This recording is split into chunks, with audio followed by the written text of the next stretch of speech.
3 características são fundamentais quando a gente pensa numa liderança assertiva e bem-sucedida. A primeira delas é a adaptabilidade, né? Trabalhamos hoje num mercado que muda muito rapidamente, visão de futuro que parece um pouco antagônico, né? Se você hoje olha a necessidade de ser ágil, mas você não pode perder, né, a visão do que você está construindo para perpetuar suas marcas, além das pessoas, né, que ali estão.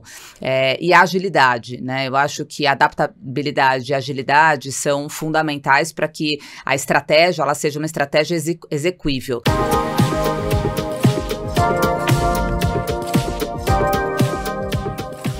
Seja muito bem-vindo, seja muito bem-vinda a mais um episódio do MotiveCast. E esse episódio ele é extremamente especial porque hoje nós temos uma pessoa de peso aqui, uma empreendedora nata, uma líder que, sem contestação nenhuma, vocês vão adorar o conteúdo dela. E como vocês já sabem, o objetivo desse podcast, desse trabalho que a Motive Ação Palestras faz, é te ajudar a desenvolver um dos 3 pilares mais importantes da tua vida: o pilar profissional, o pilar pessoal e o pilar intelectual. Se você tem alguma dificuldade em desenvolver esses pilares que são extremamente importantes, é aqui com esses nossos convidados que a gente traz, claro, tem uma experiência de vida marcante e podem contribuir e ajudar para o teu desenvolvimento. A convidada de hoje, ela iniciou a trajetória profissional ainda muito jovem, aos 16 anos de idade, tendo ainda atuado em diversas áreas, mas as áreas dentro da Copenhague. Ela foi diretora de marketing, posteriormente do comercial, vice-presidente até chegar ao cargo de CEO do grupo CRM em janeiro de 2020. Graduada em administração de empresas e publicidade, a executiva sempre visionária encabeçou diversos movimentos na companhia que fizeram com que a Copenhague passasse a ter um modelo maduro e atingisse um marco espetacular, de 38 para mais de 500 lojas. Idealizadora e fundadora da Chocolates Brasil Cacau e Cop Coffee. É isso, né? É isso. Cop Coffee. Deixa eu ver o que mais, porque esse currículo é muito grande. Eu estava lendo aqui, tinha tanta informação que eu tinha que acabar reduzindo. Transformou o grupo CRM em um dos maiores grupos franqueadores do Brasil, atualmente com mais de 1.000 lojas. Estamos falando de uma mulher que tem uma experiência muito grande com empreendedorismo, com liderança e inovação. O nome dela é Renata Vick. Renata, seja bem-vinda. Olá, Lucas, tudo bem? Tudo ótimo. Obrigado por aceitar o nosso convite. Sei que a sua agenda é uma loucura, tá aqui, tá lá, mas eu queria um pouco compartilhar dessa tua trajetória e entender um pouquinho mais sobre esse foco em crescimento, esse foco em desenvolvimento, porque você é uma mulher que é extremamente rígida nos compromissos, pelo que eu percebo. Mas antes da gente começar, eu queria fazer uma pergunta que talvez ninguém nunca tivesse perguntado para você. Por que as empresas te contratam para palestrar? Bom, Lucas, primeiro um prazer estar aqui com vocês. A gente já fez muitos trabalhos juntos, tenho certeza que teremos a oportunidade de fazer outras.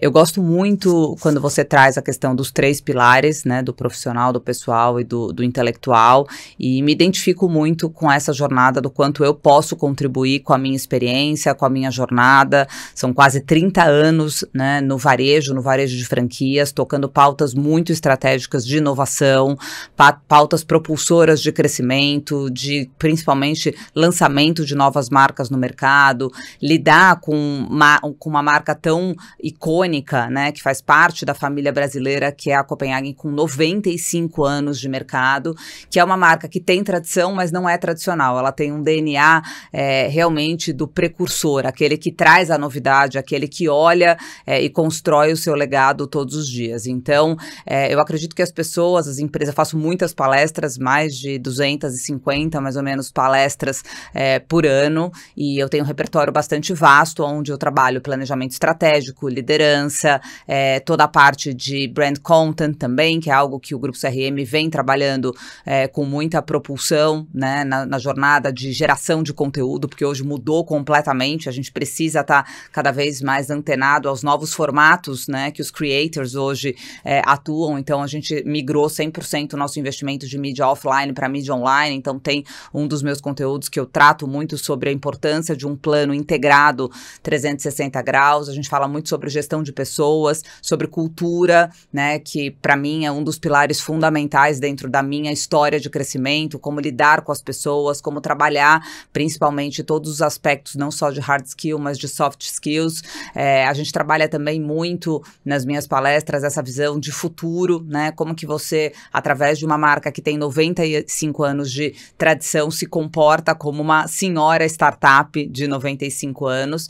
Eu tive o prazer não só de liderar o grande crescimento, como você trouxe, né, eu entrei na companhia há 25 anos, então são quase 3 décadas de varejo de franquias, faturava 38 milhões, hoje a gente fatura 1,7 bi, os 500 milhões que você colocou foi só o faturamento da Páscoa, né, que é uma grande sazonalidade. Eu entrei, haviam 90 lojas, hoje a gente tem 1.100 lojas, com um plano de expansão muito arrojado de mais 2.000 lojas daqui em diante. Então, é um cardápio bastante vasto, né, de temas que podem, sem dúvida, ajudar nos 3 pilares que a gente colocou aqui, mas acho que um ponto importante, você teve comigo num trabalho recente aqui, é o quanto, para mim, é fundamental conhecer o briefing do cliente e fazer as adaptações necessárias a cada audiência, né? Apesar de ter hoje 12 palestras já formatadas nesses temas que a gente conversou aqui um pouquinho, eu gosto muito de receber o briefing do cliente, entender qual é a audiência, qual é o objetivo, qual é a dor, qual é a necessidade que aquele cliente tem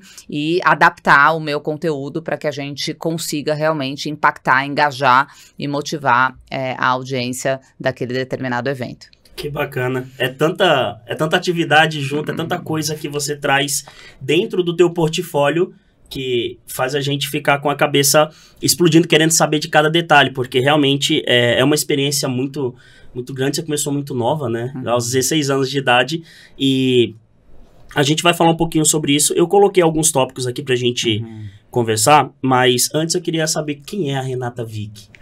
Olha, Lucas, como você disse, eu sou uma voraz empreendedora. Eu comecei muito jovem, comecei com 16 anos, tive a influência e a grande oportunidade de ter um pai empreendedor. Meu pai foi dono por muitos anos do Laboratório Virtus, marcas conhecidas como Maracugina, Troveran, Apracur, Fluviral, Pantene, e ele realmente sempre foi um empreendedor muito visionário com um skill comercial muito forte, né? Skill de marketing, skill comercial muito forte. Então, ele se tornou, a gente ganhou um apelido lá de Celso Voraz comprador de marcas, então ele comprava grandes marcas e fazia esses revamps e todo esse trabalho de impulsionamento das grandes marcas no varejo, e aí ele mudou completamente, né, saiu do laboratório da indústria farmacêutica, veio para Copenhague e depois de 1 ano e meio, ou seja, eu comecei a jornada praticamente junto com ele, tudo que nós construímos desse grande salto de 30 milhões para 1,7 bi de faturamento, tem, sem dúvida nenhuma, um trabalho em conjunto, e ele também, por outras questões pessoais, se afastou há mais de 10 anos do business.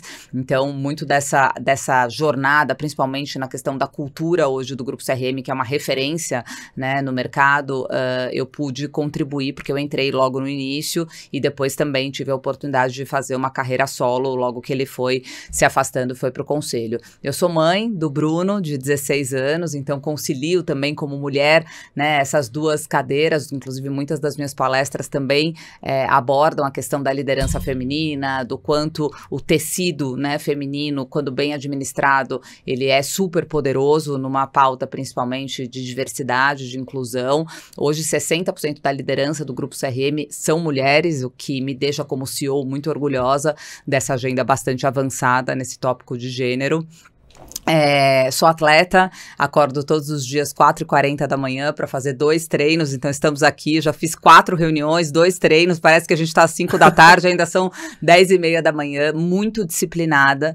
Eu digo que, na minha visão, na minha experiência desses quase 30 anos à frente de grandes marcas, 3 características são fundamentais quando a gente pensa numa liderança assertiva e bem-sucedida. A primeira delas é a adaptabilidade, né? Trabalhamos hoje num mercado que muda muito rapidamente, então a gente precisa ser um jet ski no varejo, não dá para a gente ser um grande transatlântico, a gente precisa ter flexibilidade, conseguir rapidamente se adequar. A campanha de ontem não é mais a campanha de amanhã, o varejo não tem retrovisor. Visão de futuro, que parece um pouco antagônico, né? Se você hoje olha a necessidade de ser ágil, mas você não pode perder, né, a visão do que você está construindo para perpetuar suas marcas, além das pessoas, né, que ali estão. E a agilidade, né? Eu acho que adaptabilidade e agilidade são fundamentais para que a estratégia ela seja uma estratégia execuível, né? Eu gosto muito de uma analogia que eu uso, inclusive, nas minhas palestras, que eu falo que muitas empresas constroem o Boeing e esquecem de construir a pista, né? Então, investem muito no desenho estrutural de uma estratégia que sem dúvida nenhuma, alicerce para um grande crescimento, e a gente não pode perder, por isso que eu sempre elenco visão de futuro como um skill fundamental, mas ao mesmo tempo, a veia executora, né, dentro de uma companhia, colocar o seu time com ownership para conseguir realmente aterrissar esse Boeing e não ficar só no espectro das grandes estratégias, é fundamental, né? Eu digo sempre que estratégias, ideas is king, but execution is King Kong, né? A gente precisa de mais King Kongs dentro da sala para conseguir realmente aterrissar todas essas ideias e colocar isso para funcionar e os resultados aparecerem. Que legal. Me fala uma outra coisa. Quando você pensa nessa questão, pessoal, eu lembro que a gente conversando no último evento que a gente se encontrou, você falou um pouco sobre a importância da pessoa em si, de ter pessoas do lado que fazem a diferença. E, claro, as pessoas precisam vibrar na mesma frequência que você, né? E quando você olha por esse lado de desenvolvimento dessa pessoa, quais são as expectativas que a pessoa deve criar? E, claro, ela deve executar também, né? Porque você fala muito da palavra disciplina, você fala muito da palavra persistência. Sim. E talvez esse é um tópico importante que a Renata vê extremamente... que precisa estar presente na vida das pessoas? Sem dúvida, Lucas. Eu acho que a disciplina, ela é, para mim, precursora a tudo que a gente vem a desenvolver, né?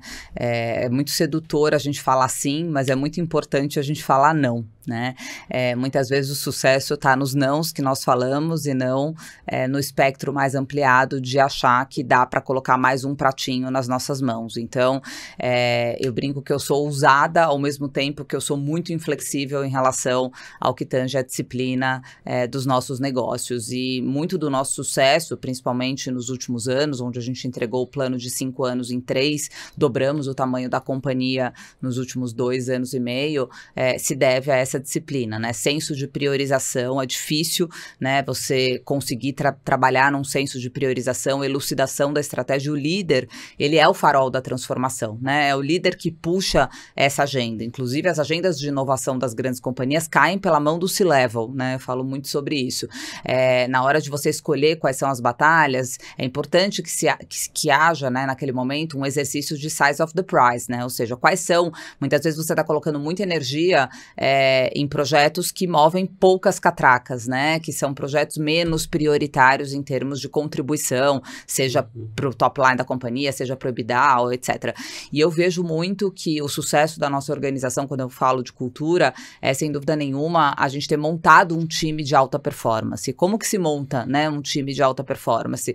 O líder precisa a todo momento elucidar a estratégia, precisa ficar na beira da piscina, né, dar autonomia para o time, dar novos desafios, gerar engajamento, mas ao mesmo tempo entender que existe um apoio e uma confiança, né? Eu trabalho muito nas relações estruturais. O líder precisa de uma relação estrutural de confiança. Se não há confiança, dificilmente você vai ter um time mais propositivo, né? Eu vejo uma grande oportunidade numa liderança propositiva, numa liderança que conhece a estratégia, sabe o caminho, está alicerçada na cultura e nos valores da companhia, mas ao mesmo tempo ela sabe que o líder está na beira da piscina para qualquer apoio. O líder tem esse papel de ser um facilitador, né? Eu gosto muito de uma classificação, né, sobre o que é liderança. Para mim, líder é uma pessoa comum, corrente, que topa trabalhar num cenário imprevisível, né?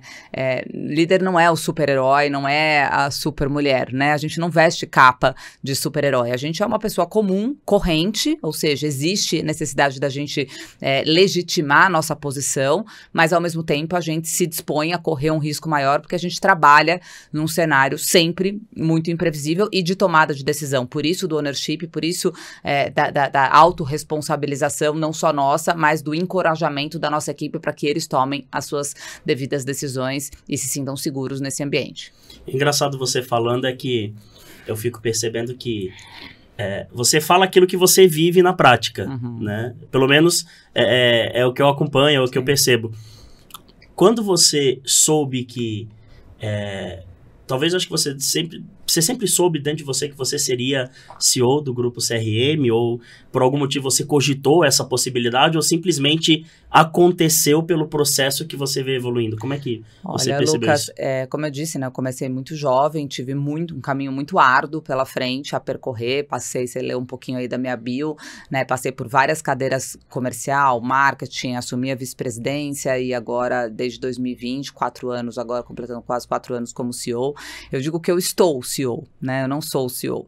Então, a minha crítica é realmente muito apurada, a minha régua é muito alta e eu acho que eu tenho que estar CEO enquanto eu for a melhor pessoa para essa companhia. Eu acho que o grande diferencial que me faz estar hoje nessa posição é o conhecimento vasto que eu tenho de marca, produto e canal. Eu comecei na área de vendas e eu acho que o nosso negócio hoje exige um CEO, eu brinco aqui, né, sola de sapato, e isso é muito importante, muito do meu conhecimento e principalmente da confiança que eu tenho de todos os meus stakeholders, né, os meus franqueados, os meus colaboradores, que me veem como uma grande embaixadora da cultura da CRM, com muito chocolate nas veias, com muita paixão, com uma relação simbiótica nessas quase 3 décadas de dedicação absoluta, de muita renegação sobre uma série de renúncias, uma série de outros aspectos da minha vida para que houvesse realmente uma dedicação irrestrita, porque eu mirei e tinha a visão,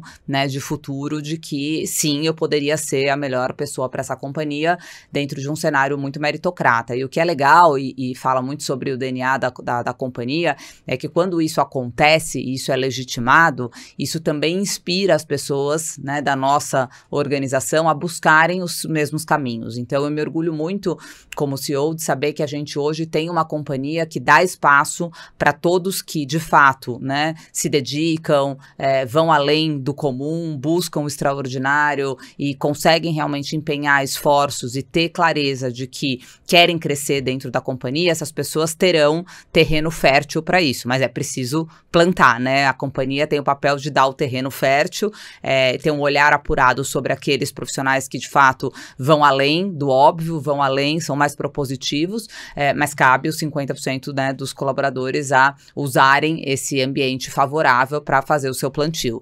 Então, acho que talvez por isso, inclusive, que a gente tem um número tão significativo de mulheres na liderança, porque de fato, dentro da nossa companhia, todos têm espaço para crescer, né? Independente do gênero, independente do tempo de casa. Eu tenho diretores hoje, executivos dentro do comitê do Comex, com 2 anos de casa e com 10 anos de casa, né? Então, isso mostra que há espaço para todo mundo, sejam os que estão chegando agora, muito preparados, trazendo contribuições diferentes, ou aqueles que de fato galgaram até chegar nessa posição executiva e estratégica para contribuir conosco. Tem que estar disposto a resolver problemas que outros talvez correriam para longe, né? Sem dúvida. A gente, dentro da zona de conforto, a gente não encontra oportunidades. A gente tem sempre que buscar um cenário que nos desafie, né? Temos que gostar de buscar novos desafios.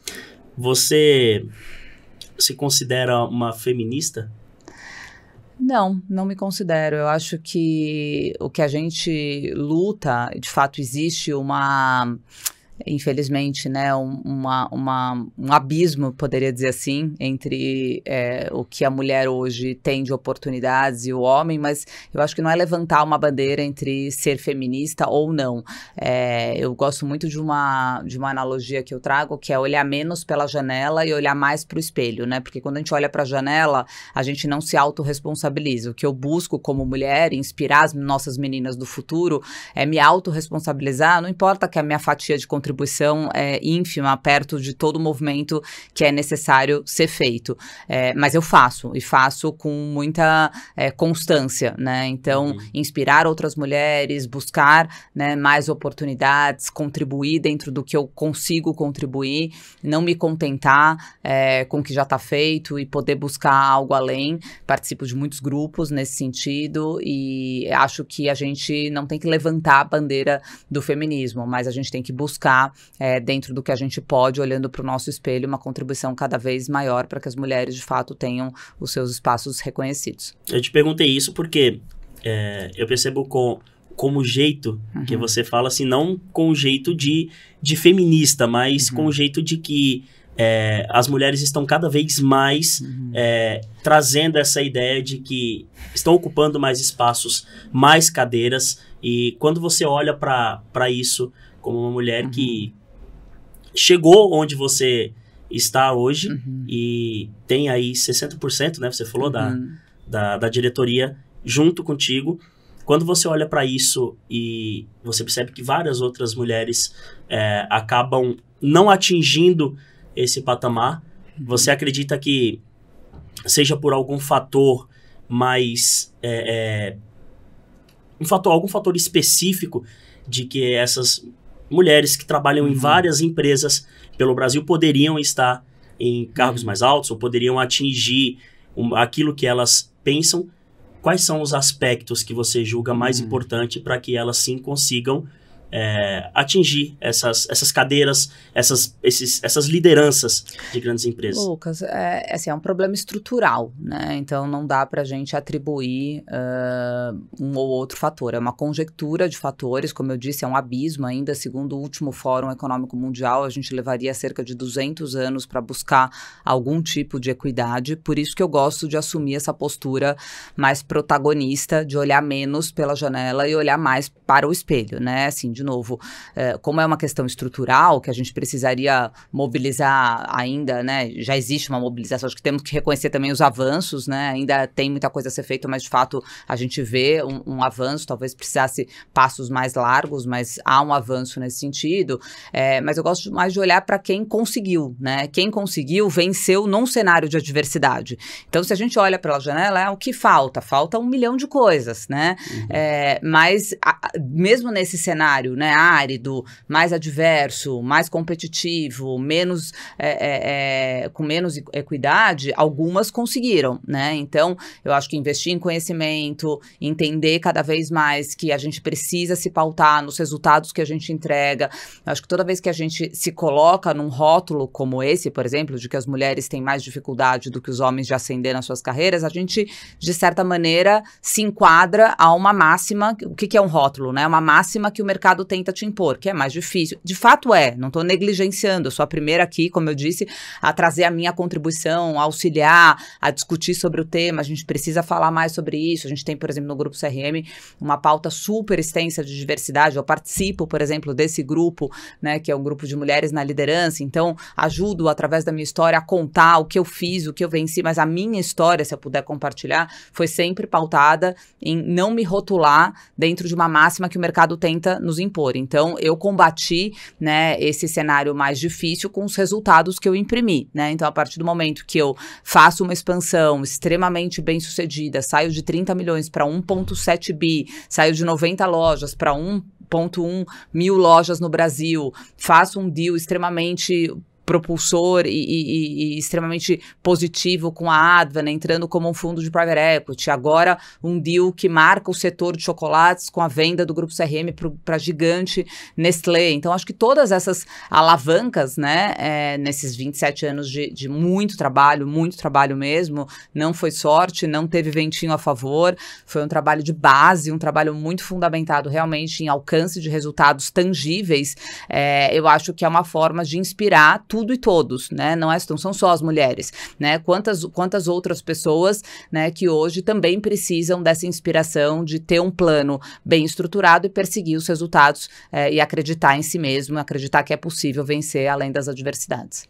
Um tópico que eu marquei aqui, achei muito interessante a gente conversar um pouco, é que eu vi por várias vezes você falar que você assim como toda a equipe que tá junto contigo, tem chocolate nas veias ao invés de sangue. Essa frase que você sempre coloca tem a ver com viver realmente aquilo que você faz com intensidade, e isso em todas as áreas, dependente de qualquer pessoa que esteja trabalhando em qualquer empresa. O viver é importante? Sem dúvida. A gente trabalha com muita paixão, é uma relação, eu costumo dizer que é uma relação simbiótica entre a gente não sabe distinguir, né, assim, o que é a nossa dedicação, o nosso empenho, nosso senso de propósito dentro da escolha, porque eu acho que em tudo na vida, eu falo muito isso nas minhas palestras também, sobre a importância e o quanto é mobilizador você ser intencional em tudo que você faz, né? A vida te dá escolha. Acho que qualquer que seja a situação, até essa última que nós estávamos conversando, uma coisa que nunca é retirada de nós é o livre-arbítrio, né? Nós temos o livre-arbítrio de escolher.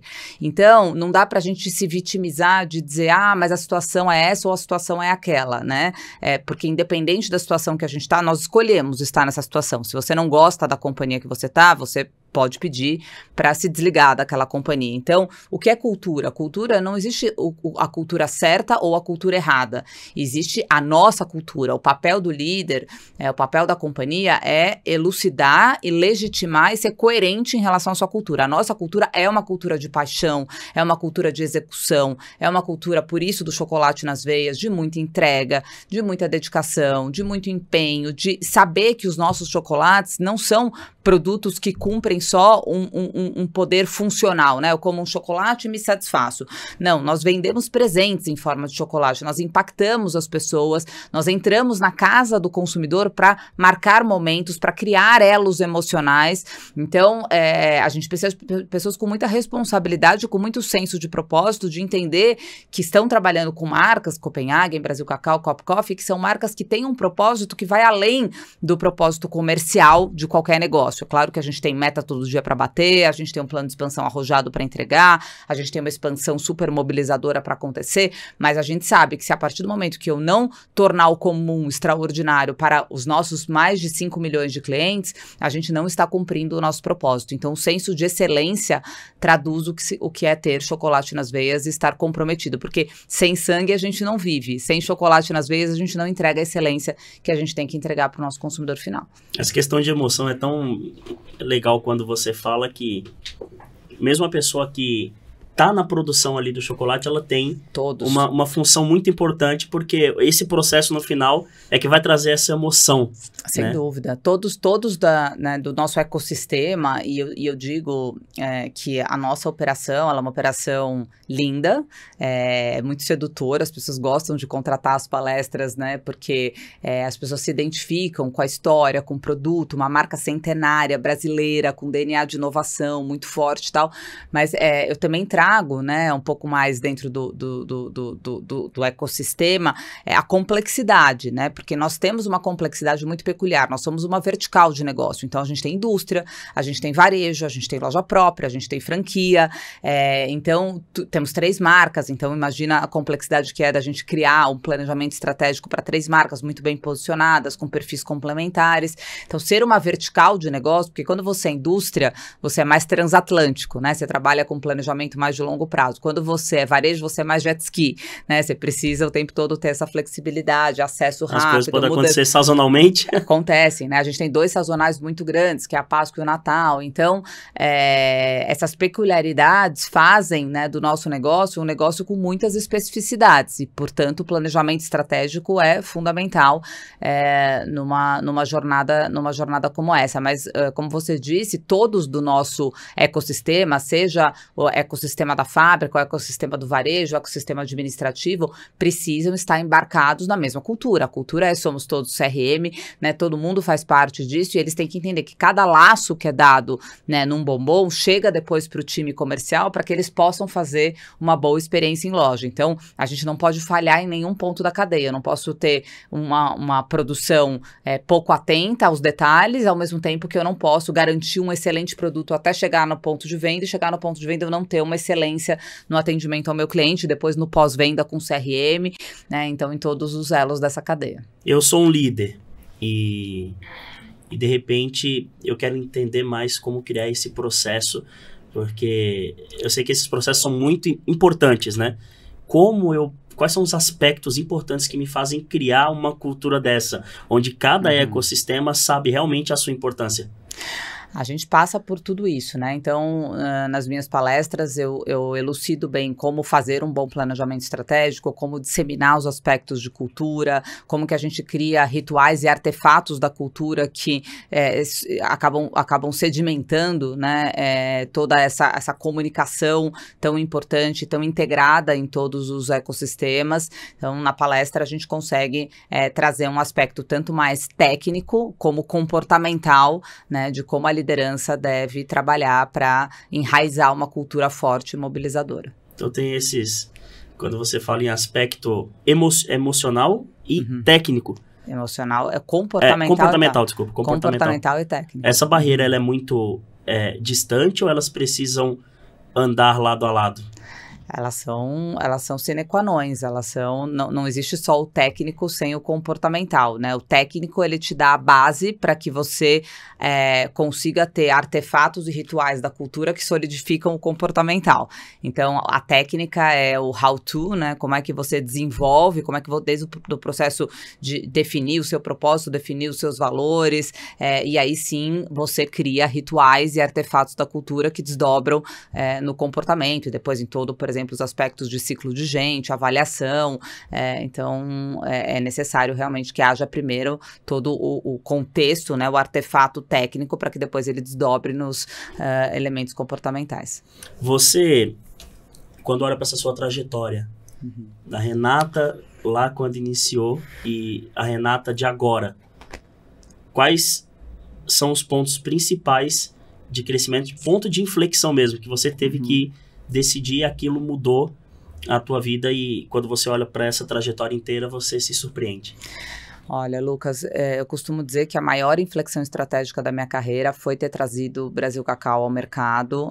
Me orgulho muito de ter sido fundadora dessa marca. Eu tive 2 experiências, né? A primeira era como lidar com uma marca que quando eu entrei tinha 70 anos, um elo emocional incrível com os nossos clientes, um NPS altíssimo e ao mesmo tempo eu consegui trazer um DNA de inovação para uma marca precursora, com novas categorias, cafeteria entrando, modelo de lojas, produtos de alto consumo, território de presentes em outras datas sazonais, então foi muito importante ter lidado com Copenhague nesse sentido, e naquele momento eu digo que eu tinha muitas dúvidas e uma certeza, a única certeza que eu tinha era que se necessário fosse, que era o caminho mais difícil, eu mudaria tudo ao redor de Copenhague para não mudar a Copenhague, né? Eu entendia que ela tinha um valor e um posicionamento muito claro, que era o que fazia dela uma marca com altíssimo valor agregado.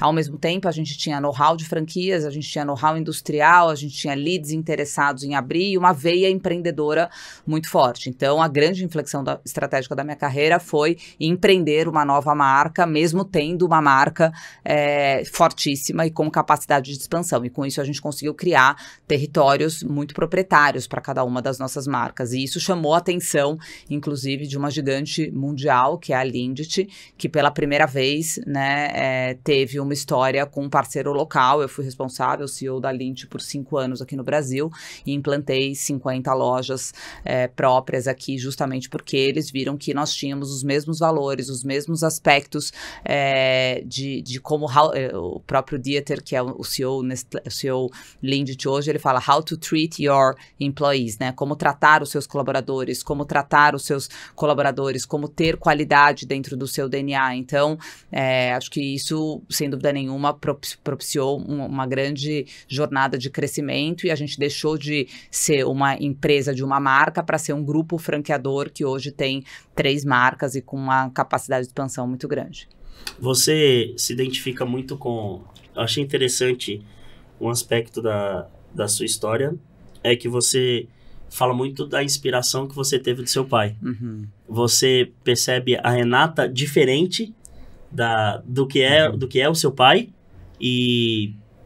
mas foi importante essa base, claro, né? Sim, sem dúvida. E quais são as diferenças que você quebrou? Porque, claro, com as gerações vem... O know-how é diferente, a adaptabilidade é diferente. Qual que é essa diferença? Até onde você fala assim, olha, isso aqui uma parte do que eu sou hoje, uma parte do que eu conquistei veio da minha base? Eu digo o seguinte, Lucas, ter um pai, né, maravilhoso como é o meu, uma grande inspiração, meu mentor até hoje, é sem dúvida nenhuma um grande privilégio, mas também uma grande responsabilidade, né?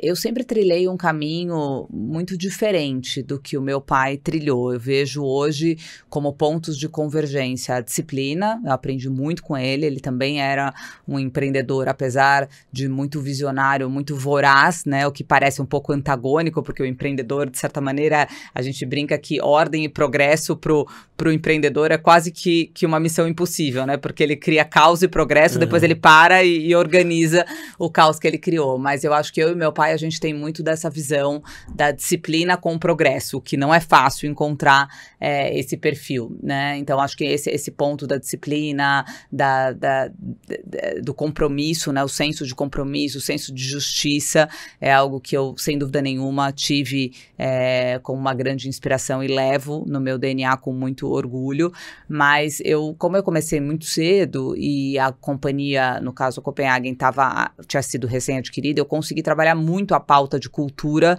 de uma maneira diferente, né? Ele montou toda a cultura dentro do laboratório e na Copenhagen, que depois virou Grupo CRM, a cultura tem uma digital minha muito forte, né? Então, esse meu cuidado com as pessoas, esse meu olhar de desenvolvimento de times de alta performance, o entendimento de que a gente precisa trabalhar mais de forma coletiva, o entendimento de que o engajamento de toda a cadeia, seja de franqueados, fornecedores, clientes, eu acho que é algo que vem muito da minha maneira de liderar, né? Ter empreendido a Brasil Cacau também foi uma grande experiência, né? Meu pai sempre foi um voraz comprador de marcas, então ele empreendeu poucas marcas, ele geralmente comprava marcas e impulsionava essas marcas no mercado. Eu já tive a experiência de criar a Brasil Cacau, criar a Cop Coffee, criar a plataforma de saudabilidade que a linha So Good Bem Me faz hoje, então acho que eu tive essa experiência também de intraempreender dentro da própria companhia, mas meu pai brinca que a experiência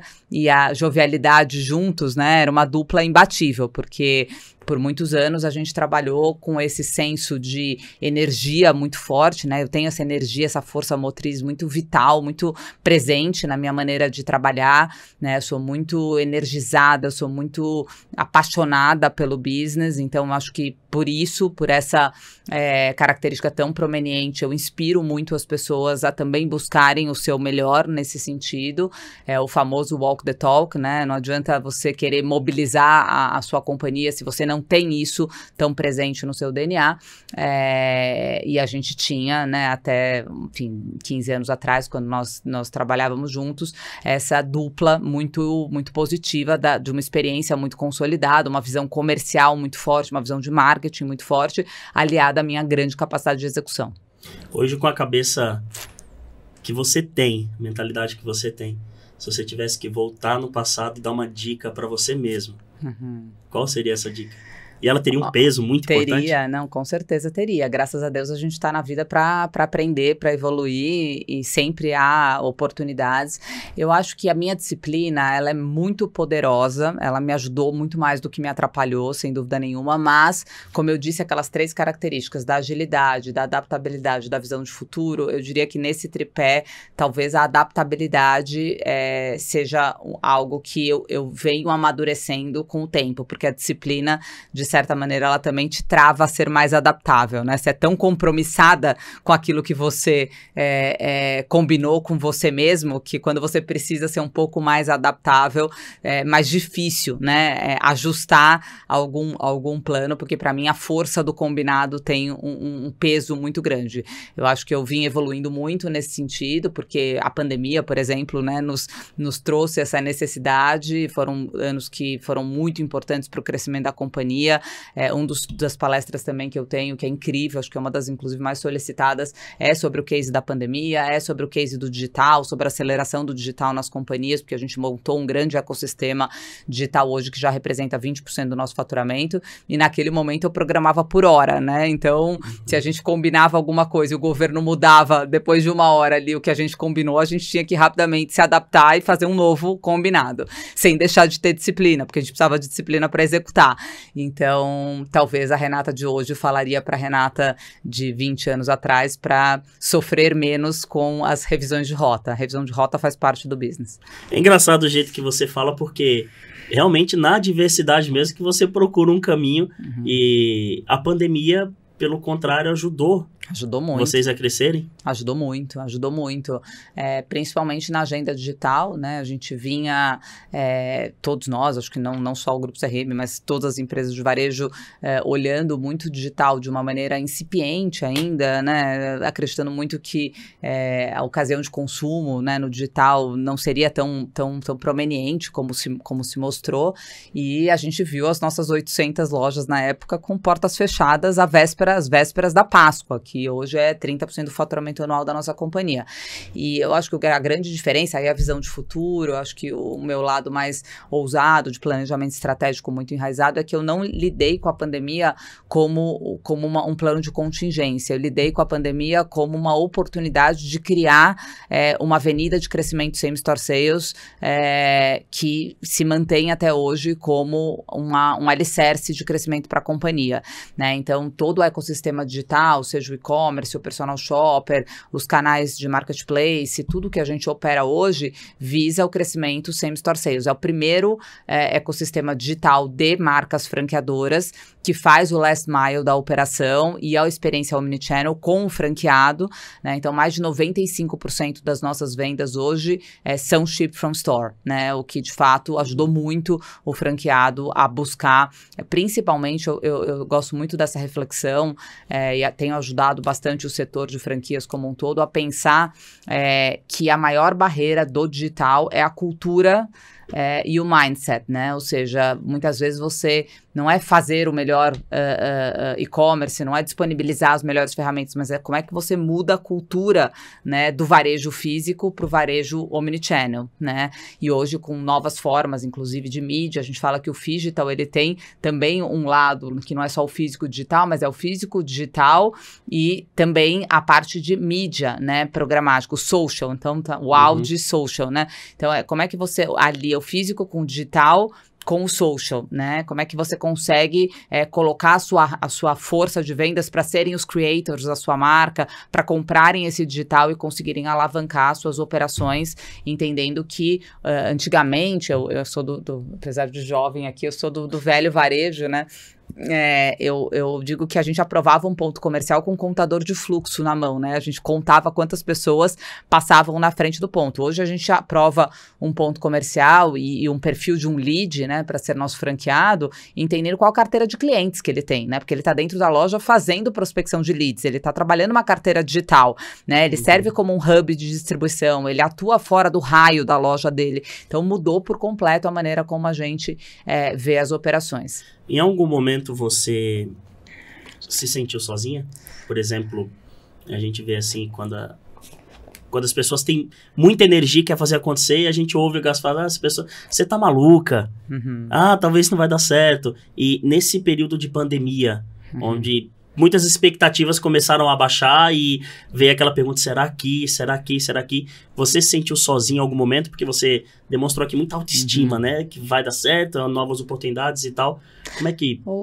Eu digo que quanto maior a sua ascensão, né, mais solitário você fica, né? As cadeiras de alta liderança são cadeiras que, por essência, são cadeiras um pouco mais solitárias, mas na minha forma de gestão, eu não vejo tanto valor, né, em trabalhar, pelo contrário, né, eu gosto muito de trabalhar com um senso de time, e eu vejo que eu produzo muito melhor quando eu compartilho. Eu digo que compartilhar é muito mais estratégico do que dividir ou monopolizar, né? Então, a minha forma de liderança é pouquíssima focada em uma visão mais top-down, né? Eu gosto muito do bottom-up, gosto muito de construir com o time. Tem alguns momentos que você tem que tomar decisões, né, que são um pouco mais solitárias, um pouco mais arbitrárias, mas eu diria para você que é 95-5, assim, né? São realmente casos muito extremos, e mesmo assim sempre, primeiramente, com um ambiente de tentar um consenso. Eu acho que é difícil você implantar uma cultura aonde você determina e os demais fazem, né? O engajamento cai muito quando você vai para uma gestão mais top-down, diferente de quando você constrói um senso de propósito, de entendimento da estratégia com o time como um todo. Nada como a experiência, né? Porque o jeito que você fala é o jeito de uma pessoa que é experiente, até pela firmeza das palavras. E a gente está partindo para o final, e eu queria que você falasse um pouquinho para essa pessoa específica que está assistindo a gente aqui, como ela pode fazer dentro da rotina dela para que ela consiga evolução nesses 3 pilares importantes da vida dela: o pilar pessoal, o pilar profissional e o pilar intelectual. Olha, Lucas, eu acho que toda vez que a gente está aberto, né, ao novo e a gente alimenta a nossa curiosidade, a nossa inquietude positiva, a nossa humildade de saber que a gente tem sempre que buscar novos conhecimentos, por isso que eu me dedico tanto a essa pauta, apesar da minha agenda, como você bem disse aqui, ser uma agenda desafiadora, né, como executiva. Eu estou também no conselho de administração da Arezzo & Co, fazendo um trabalho muito legal que me motiva bastante lá com o Alexandre, com o Rony, com todo o time.